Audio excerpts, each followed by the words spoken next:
so lucky to welcome Brothers Osborne to the ASCAP Experience Home Edition. Not only are they 2019 ASCAP Vanguard Award winners, but they are also CMA and ACM award-winning hit songwriters, and they are joining us for a deep dive into their explosive rise to success. We will also hear how their lives have changed in a new Nashville that's still rebuilding from a tornado while fighting the ongoing pandemic. Moderating, we have ASCAP's Associate Creative Director for Nashville, Beth Bricker. Thanks, James. Welcome, brothers. Yeah, good to be here. How are you? Oh, I'm so good. I'm so excited to see you guys. I used a blow dryer for the first time today. Your hair does look really good. Yeah. Jay, I bathed yesterday, so I'm doing. yeah, see where I have the game plan. It's a blow dryer too. Oh my gosh, it's so good to see you. I was actually texting with your sister yesterday. I was like, you're the kind of people I miss hugging. Oh, I know. That's how I feel about you guys. I miss you guys. The Osbornes are notorious huggers. Even if we meet you for the first time, there's no escaping us. We got big reach, big arms, big burly people. So we will love on you whether you like it or not. Yeah, well, I'm ready. When the hugging is allowed again. Oh, I know. I'll be knocking at your door.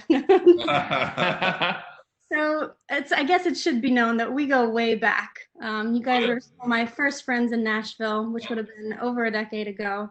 And here we are, full circle, man. I know. Isn't that really? It's really awesome. I love Nashville in that way, where there's people. For those of us who've been here a long time, to kind of reminisce about the years of old, I guess, if you want to say. But to be here now and have a bunch of friends who've been really successful, and to see everyone kind of being the new guard of Nashville, and it's awesome. So it's cool to be here doing this interview with you. Yeah. Sometimes it's a good way for me to gauge how long somebody's been in town. If I'm like you remember the jam sessions in the basement of Villa House? I know. Like, for those of you that are watching, there's this place there's a street in Nashville called Villa Place, and there was a house there that there's a place where we all live. We actually all lived kind of within a couple houses of each other, and we would jam down in the basement. We did it all the time, and still to this day, I'll have people that I think are complete strangers come up to me and be like, "Man, I remember those days of jamming in Villa." And I'm like, "I don't even remember you." However, we were highly inebriated at the time, but it was so fun. But you remember those days? Those were the golden years. It's something that we'll always remember.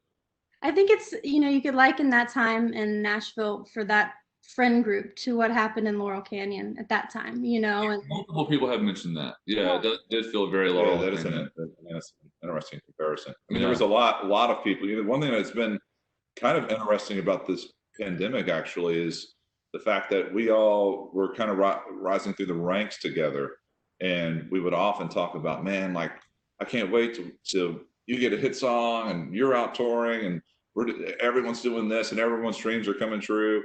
And we were very fortunate in the fact that a lot of those things did start to happen, and we've had a lot of success. But the kind of a byproduct of that we weren't really aware of would be the fact that we would be so busy, we would never really get to see each other very much. Yeah. And so this year, even though for all of the, obviously the really hard times about this year, it has been really kind of great to slow down. And we've been hanging out with a lot of those people again, like regularly.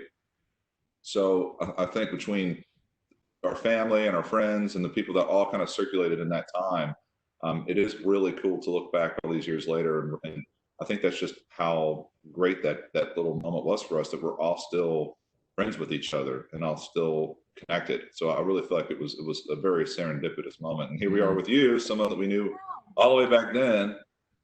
It's a thing I think about often, and we're very fortunate to have had that. I think sometimes those little moments do seem unique to the culture that Nashville creates within the writer community, for sure. I want to talk more about the pandemic, but tuning in because, it's inevitable how things have changed for everybody creatively. For those that are tuning in that might not be, super aware of what you guys do, I want to go back to the beginning. I want to talk about how this came to be Brothers Osborne.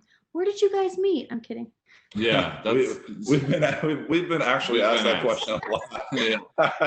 Well, we don't look very similar, so I think it really throws people. And, our mom is actually right behind the camera here, playing Candy Crush. So she is. She can verify that. She's the one that introduced us to. Yeah. Yeah. It all, I mean, obviously we're brothers, so we've known each other since we were kids, but I moved here, I mean, nearly 20 years ago, coming up in August, right? Yeah. So it's August right now? What month is it? Is it September? No one even knows what month or day it is. August is next. There's no such thing as time during the pandemic. We just given up on it. But August, yeah, I would have been, that's when I started at Belmont. So it was in 2000, so going on 20 years. But then he moved here a couple of years later. And, you know, we just did our thing, you know, I went to school, we got jobs, you know, we played gigs. He worked on the road for Phil Vassar, driving a truck for him. I was like waiting tables and doing side gigs.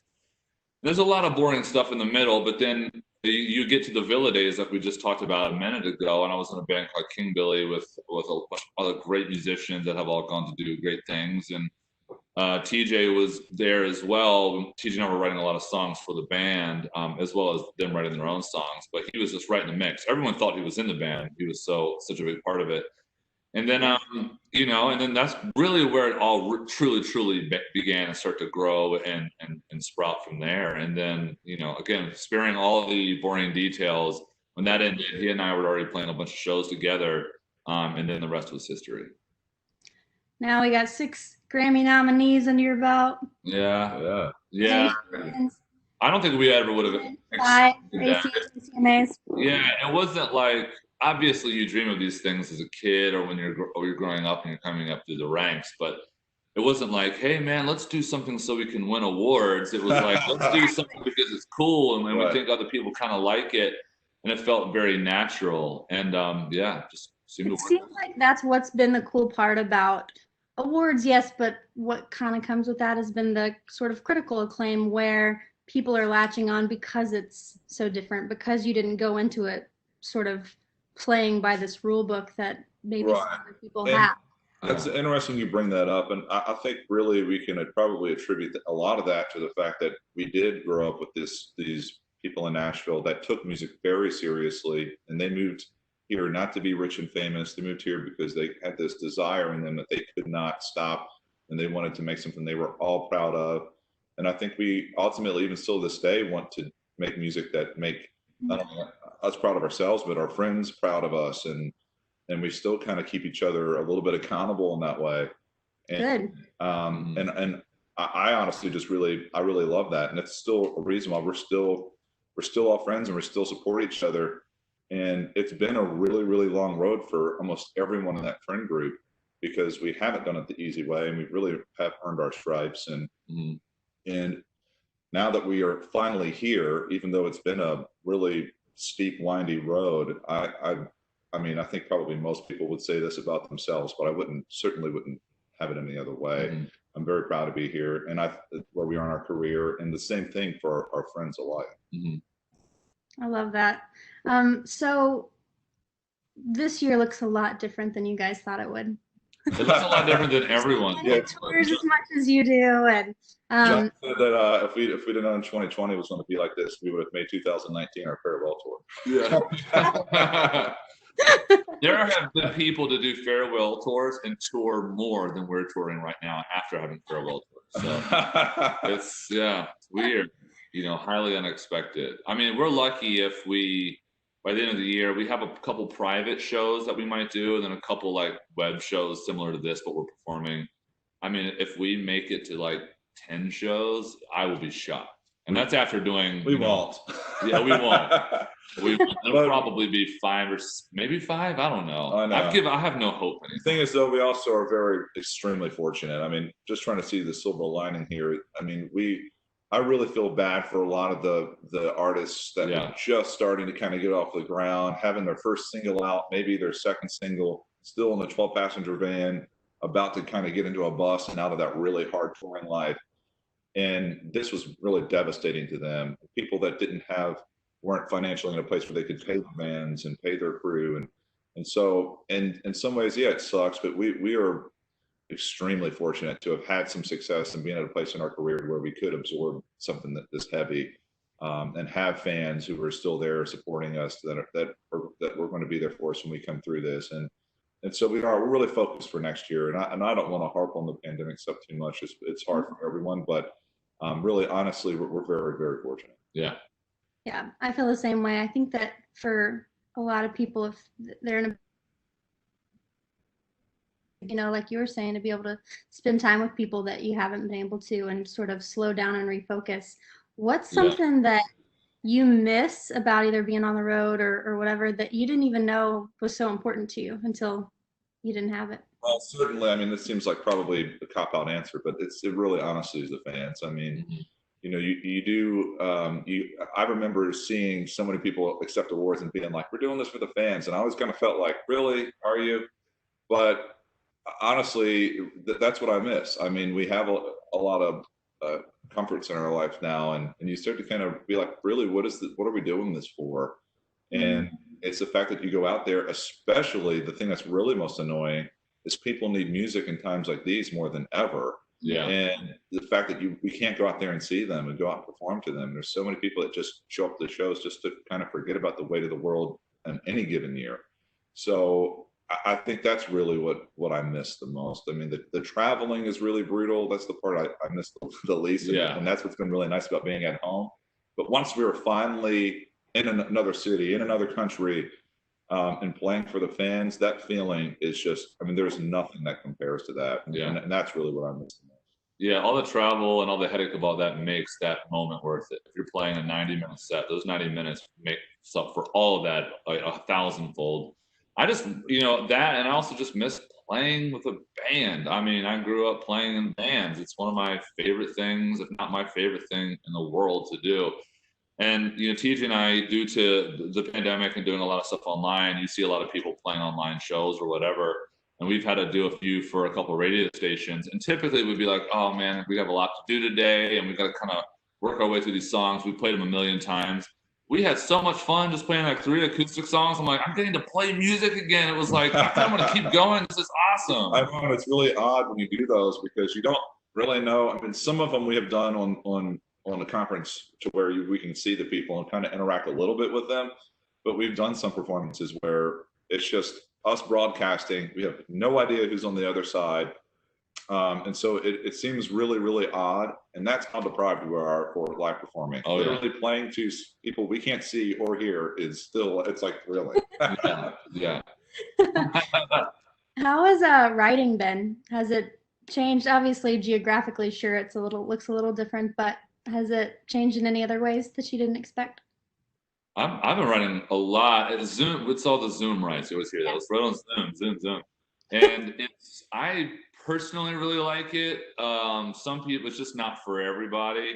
I just love the comfort of my own home, and it keeps me engaged. And we wrote with Tom Douglas not long ago, and he had mentioned that that it's the people that like Zoom are the people that's like when you have a good idea, you love Zoom. When it's not a very good idea, you hate Zoom. Yeah. So it's pretty much just like writing in general. Oh yeah, but it's weird, you do miss the weird thing about writing is you can't sing along with somebody or play along with somebody because there's a delay. When you try to, it's absolute anarchy. You miss some subtleties. Yeah, it sounds weird, but I love the idea. For me, I like to work at my house. I build tracks and stuff at my house. So when we're done writing, we stop and I start working on the track immediately. I'm a lot more productive. And also when you're done home, you don't have to worry about driving from Music Row to East Nashville through the traffic now. I know, it is nice.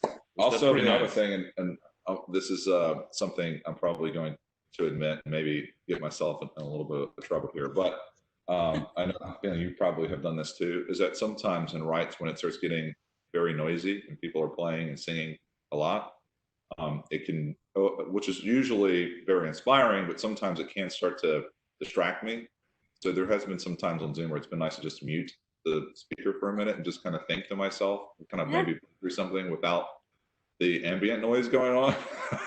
Yeah. So that feature is really nice. That's good to know. Remember that the next time we're writing, I'm like, TJ? I'm telling you, I'm not doing it to be rude. It's something that has helped me. I wish I had that button in just life in general. Oh, me too. I'd just like go to the grocery store and just hit the mute button. So we would typically do our ASCAP experience out in LA, and so many songwriters and producers and collaborators, that's where they would sort of meet and it became a melting pot. So we've created this home edition, which is what we're doing now. Yeah. What little hot tips do you have for some of these creators out there who are continuing to adapt to this new normal?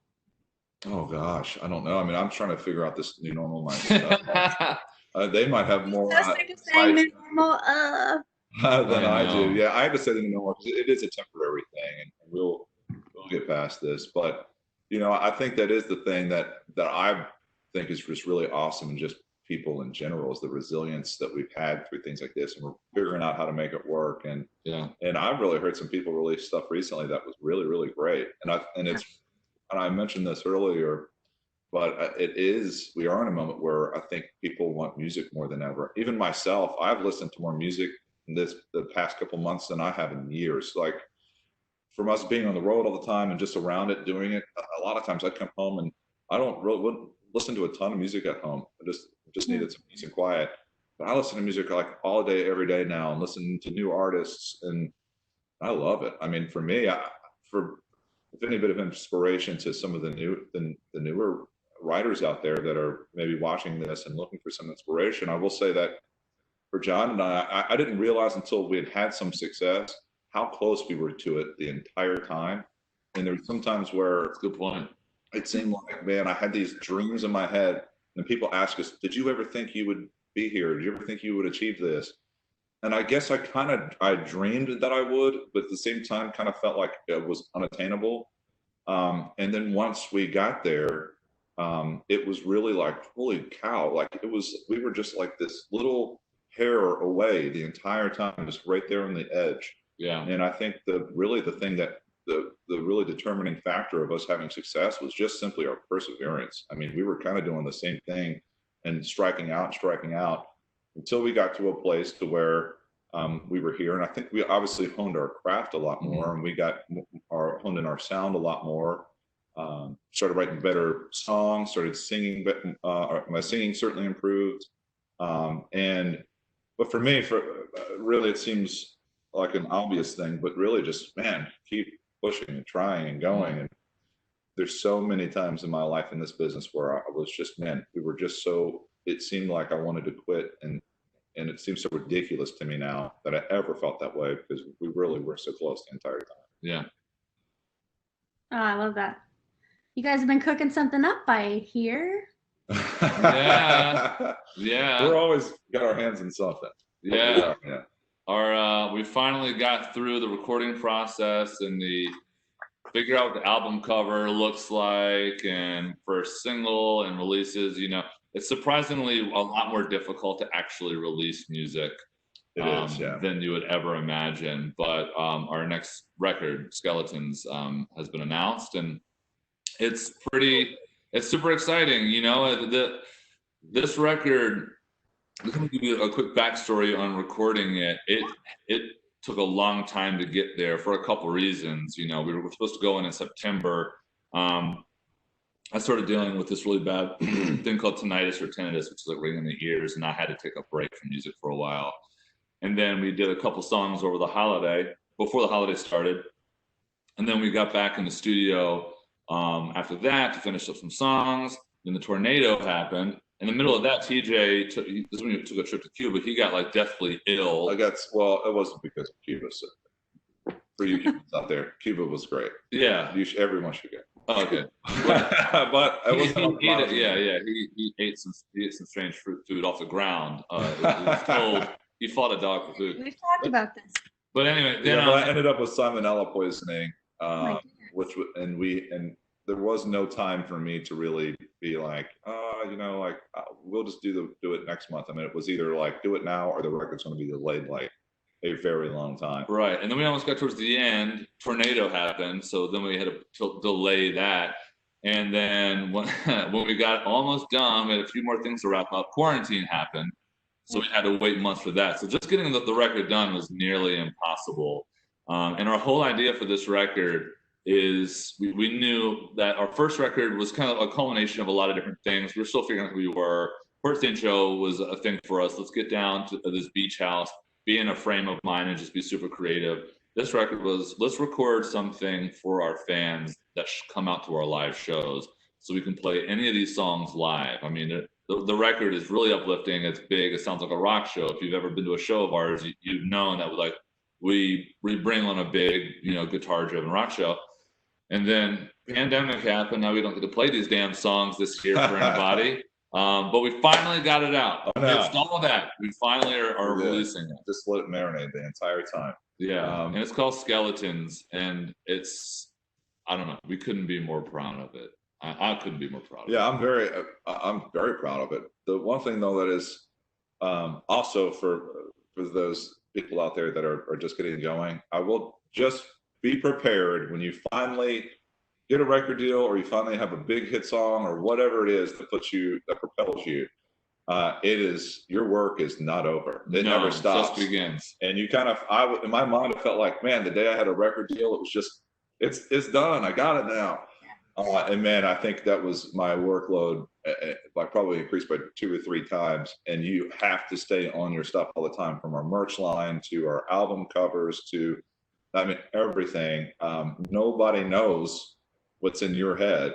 And we work with some really great people who help us execute a lot of these things. But even when it comes down to the album cover, that was all John really getting in there and doing a lot of stuff on his iPhone, and because we were trying to articulate what we wanted, and it wasn't coming. I don't think we were making ourselves clear enough or whatever. But so when it comes down to production on your live shows, all of that, you really got to be involved in that. So and everything. Especially when you're out here with a bunch of other musicians that are working really, really, really hard. So just be prepared for that, because there isn't a time where it's like, oh, it's easy now. Yeah. Because it really is. You got to constantly be having your creative brain rolling the entire time. Oh yeah. Any surprises on this record that people might not expect compared to there are a couple. It definitely sounds, it's a lot bigger. It's a much larger record. Some of the songs were really big, very produced, very beefy. It's been kind of anthemic. But there's, we have an instrumental on the record. Oh yeah. Which is something that we've never done before. There's John sings on a verse on a song. I play kind of an acoustic, kind of not really a solo, but it is a kind of a song that kind of jams. I know. Who would have thought we would have a song that we kind of jam on? That's the thing we love to do. You've changed. I know. And that's the thing that's hard too with putting out new music, is you want to kind of keep those, you don't want to regurgitate the same thing over and over again, but at the same time you don't want to lose the qualities that make you who you are. Yeah. And I think we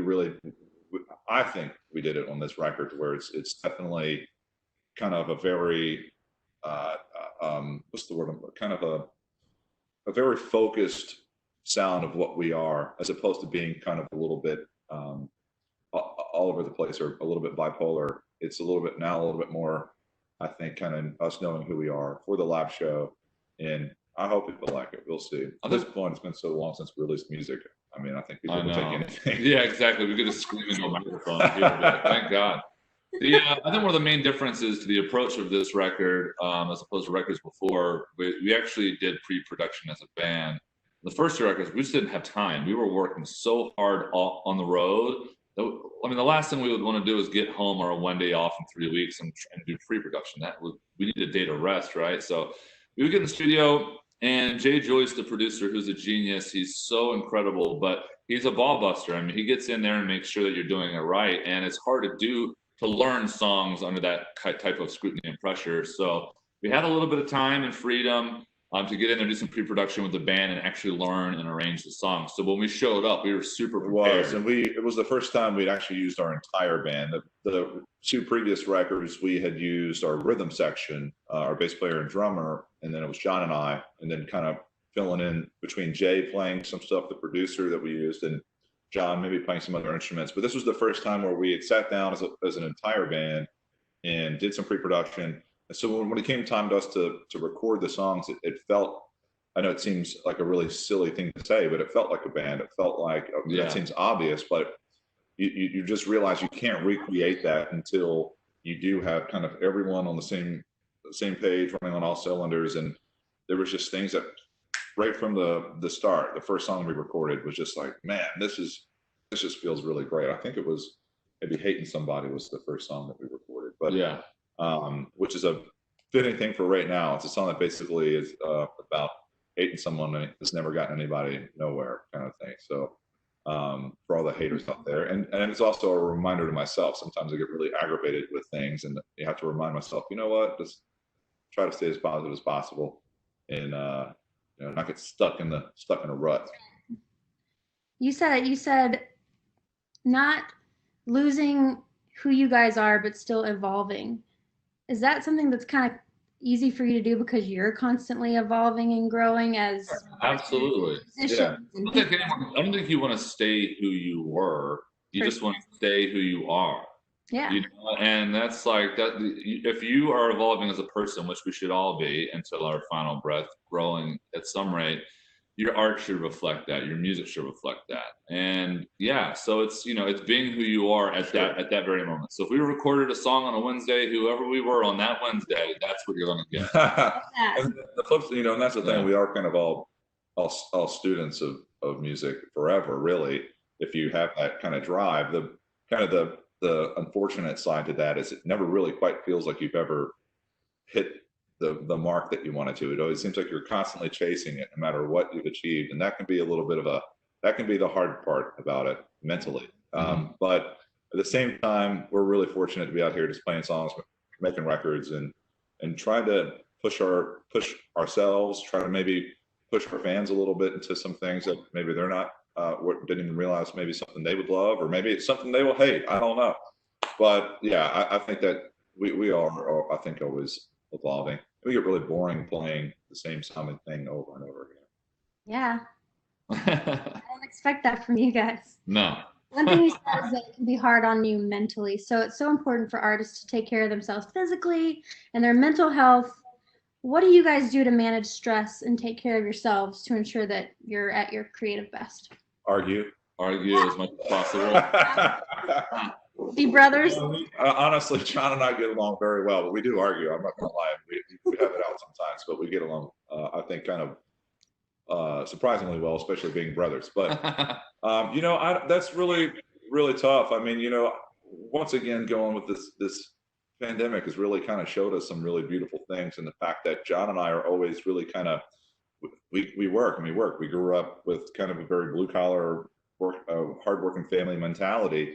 And even we could work 3 months in a row and take a day off and just feel like we were wasting our lives away. So this has allowed us to really slow down and kind of appreciate some other things in life that I think we will carry these things into how we move forward. Before, it was people would ask us in interviews quite often what we do for fun, like something, a little tidbit for the fans, just a little behind the scene thing. And it was always a hard question to answer because we do this. I mean, we're very lucky in the sense that we get to do what we love for a living.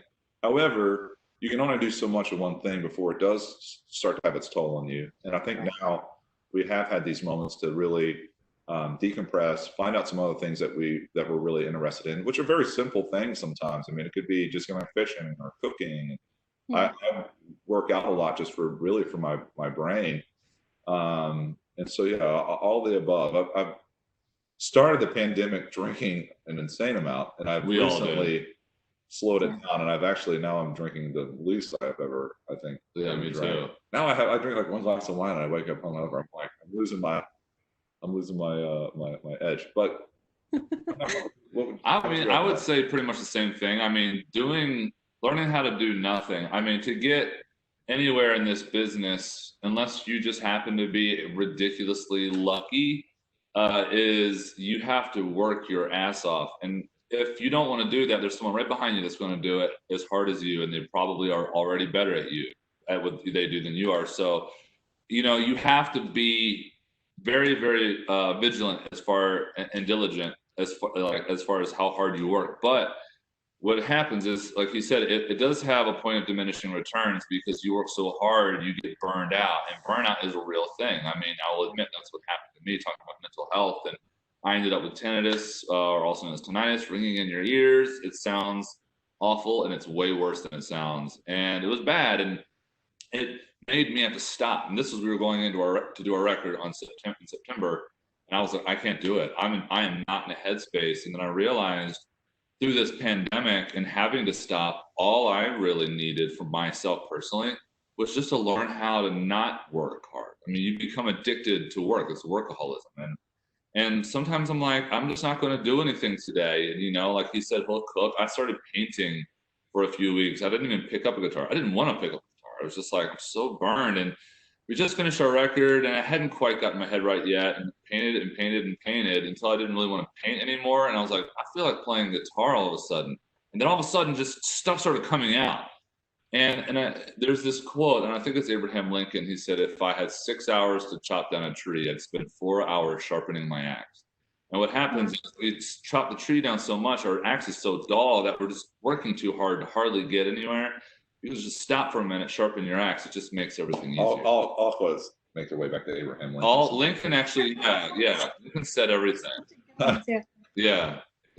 Lincoln, if you want to be my lover, you got to get with my friends. Everyone thinks that's a Spice Girl lyric, but that's actually Abraham Lincoln. Party in the USA. Party in the USA. It's also Lincoln. Yeah, it's fascinating.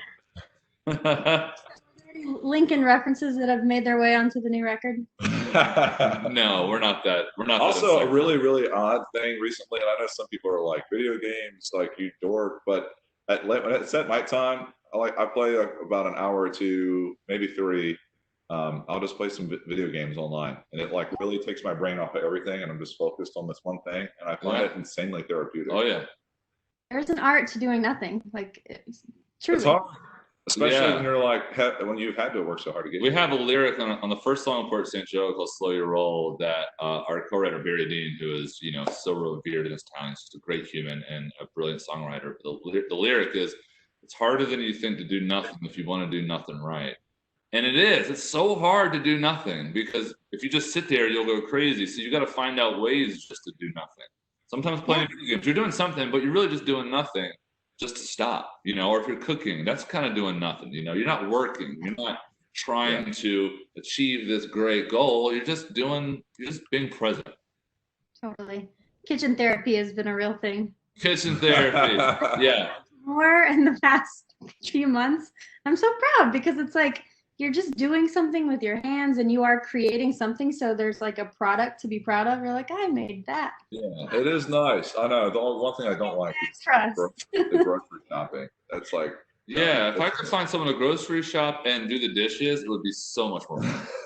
I don't know about the dishes, but you can get shipped for your. That's true. Real thing, man. That's so funny. When we talk about writing, so for all the songwriters listening and tuning in, what would you guys say are some typical struggles that songwriters have or little traps that they can fall into that could compromise the quality of a song?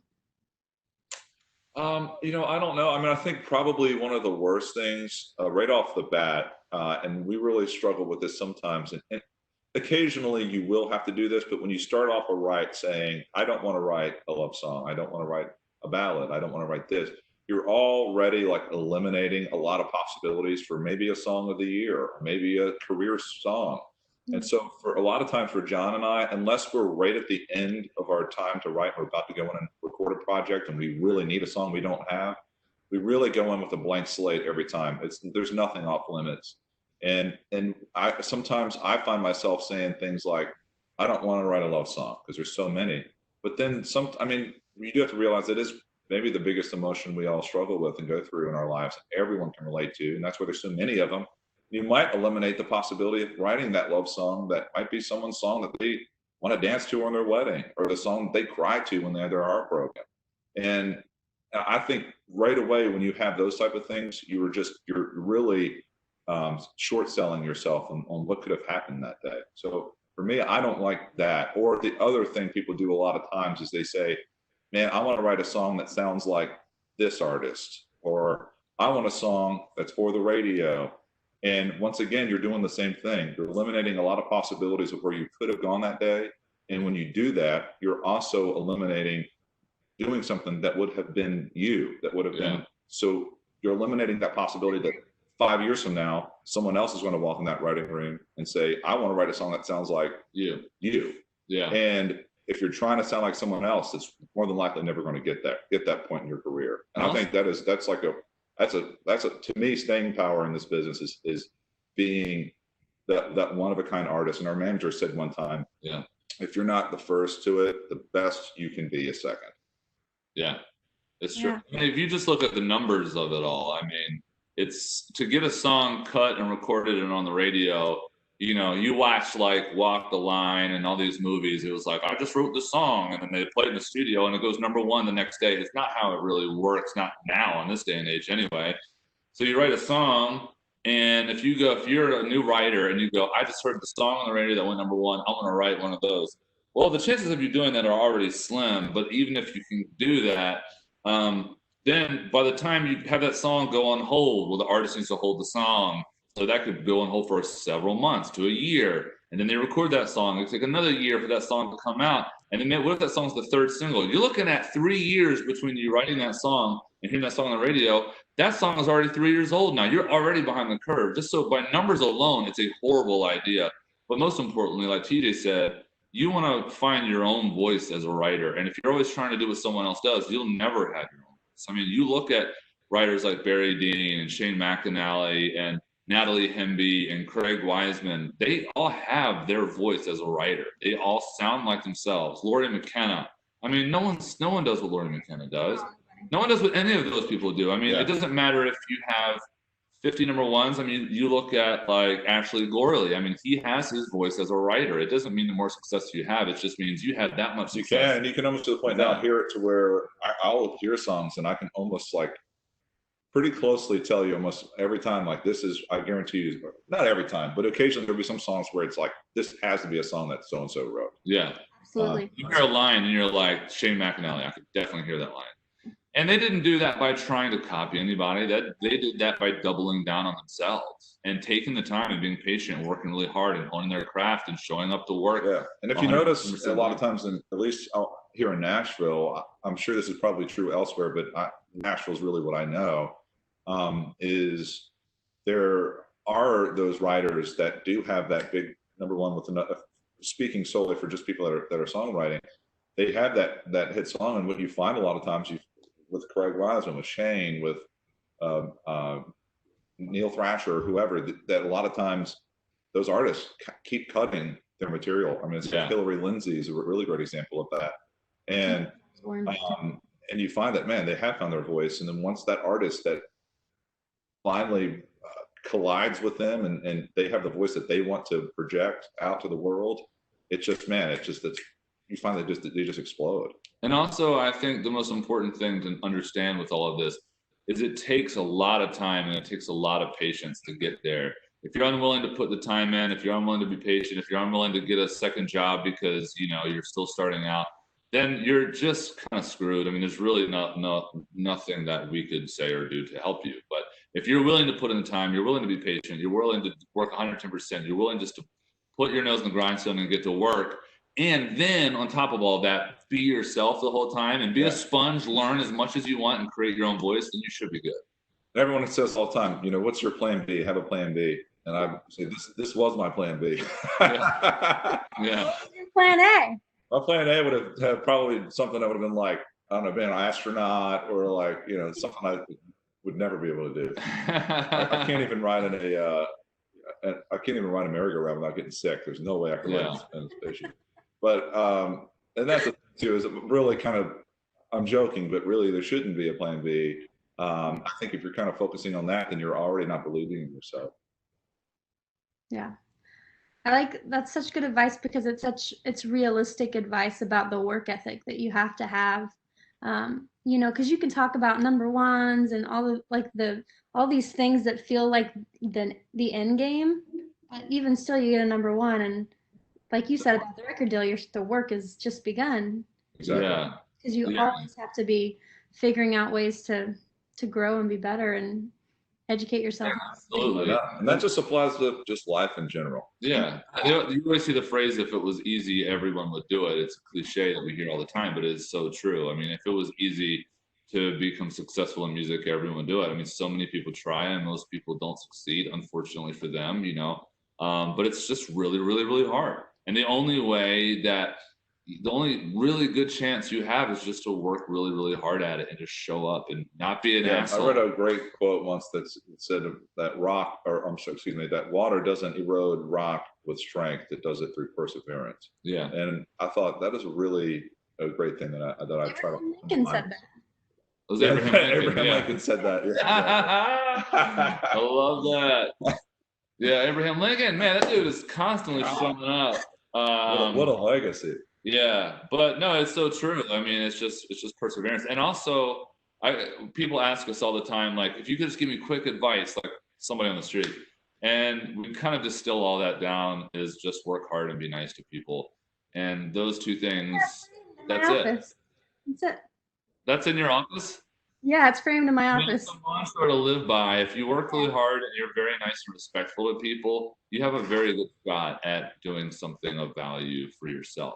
And it's like that phrase, if someone was like, who do you work with that's the poster children of that, and it's you guys.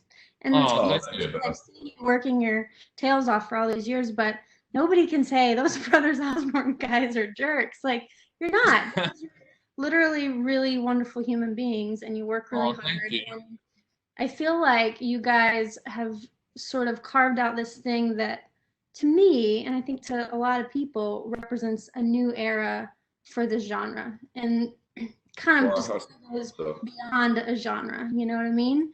And so I'm so thankful for thoughtfulness that comes from people like you, because, you know, it does make a difference, and it does sound different even when you hear it on the radio, you know? So it's like, I think that is, y'all are two really good examples of people to listen to when you say work hard and be nice. Like, yes, the be nice goes so far. It goes so far. I mean, to be honest with you, world, like, not even the industry. I'm just saying, be a nice in the world. I know. Yeah, and it permeates too. If you're just nice to somebody once, the chances are it'll make them feel better and be nice to the next person, and it just permeates. It goes on and on and on. But if you, even in the work level, like if we had to hire a musician tomorrow and they were both equally great, we're going to hire the one that's just a better person. It's as simple as that. Yeah. As simple as that. We were always 100% of the time. And even honestly, if the person that's a better person and a nice person is not quite as good, we'll still most likely hire that guy. It's as simple as that. Because we're on stage 90 minutes of the day. The rest of the time we have to be around people. We don't want to be around assholes. We've worked too hard. We've had to deal with enough of them to get here. So we're trying to stay asshole free. That is something that you guys get to create, the family that you have around you and the kind of people that you have in it, and who's on your team and who represents you guys. And I think that is also a big, you know, such great advice for someone that's on the early side of their career build, like pay attention to the people that you have around you, because they and I think it's a really great thing to bring up to you, because honestly, early on, we obviously want to work with people that are nice, but we also want to work with people that really truly believe in what we were doing. And that was so integral and early in our career to work with. I mean, ASCAP being tons of people there, Mike Sistak, the publishing. I know everyone loves Mike because he's really a guy that's there early in a lot of people's careers and is an early believer in people. And he gives you that kind of thing to make you believe in yourself, and working with other publishers in town, then working with management and agents and people that just really believe and you kind of lift you up. And so sometimes that may not always be the person who is the biggest, baddest, wealthiest person in the room. It just could be that one person that believes in you. I sound a little bit like Lady Gaga right now, but you know, I think that is a thing that is really powerful, and surround yourself with people like that. And if don't get too lost. Sometimes it's really easy to get lost in someone else's accolades. If they aren't in your corner at all times, it's not someone you're going to want to work with. Yeah. Oh, that's so great. Well, boys, it means so much that I get to work with you guys. So good to see your face. Oh, I know. I think that so much of what we talked about and what you guys said is exactly what I was hoping would come across, because that's who you guys are. You've shown your heart today. Well, thank you. Guys. Love you. Yeah, y'all stay safe out there. And thank you so much for everything you guys are doing for next time we see you. Humanity, lifting other people up. Big hug coming your way. Oh, no. Can't wait. And I'll leave you on this. I think it's really awesome that we get to do what we do, but most importantly, to be able to write a song or perform a song that impacts someone's life. I mean, that's really, really, really incredible. Yeah. And even getting to change one person's life for the positive is something that a lot of people don't get to experience ever. And we're always looking to try to do that in our lives. And to write a song, to perform a song that impacts people, there's a lot of power in that, way beyond the fame and fortune. Yeah. Oh, thanks for being such lovely people. Love you guys. Yeah, darling. Absolutely. Love you.